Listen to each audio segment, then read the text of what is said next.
हिंदी भाषेच्या मुद्द्यावरनं मनसे आक्रमक झालेली असतानाच काँग्रेस नेते नाना पटोले यांनी मात्र मनसे आणि भाजपवरही आरोप केले।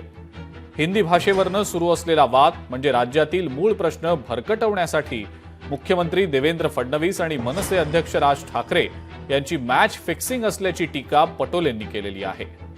तर नाना पटोलेंचं डोकं तपासून घ्यावं लागेल असं प्रत्युत्तर मनसेचे नेते संदीप देशपांडेंनी दिलंय। काही हिंदी बोलायला आता आमच्या गोंदियामध्ये हिंदीच बोलतात, अनेक भागामध्ये महाराष्ट्रामध्ये हिंदी बोलतात, हिंदीवाल्यांना हाकलणार आहे महाराष्ट्रातून।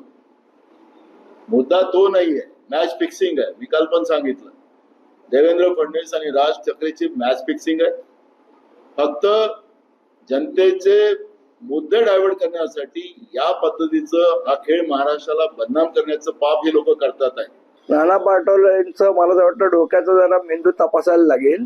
कुठल्या ठिकाणी हिंदी, महाराष्ट्रात मराठीच बोलली जाते हे पहिले नाना पटोलेंनी समजून घ्यावं, आणि महाराष्ट्राची भाषा ही मराठीच आहे।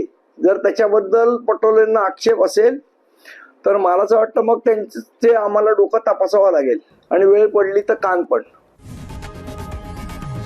लोकशाही मराठी ऐका, पहा, जागरूक रहा।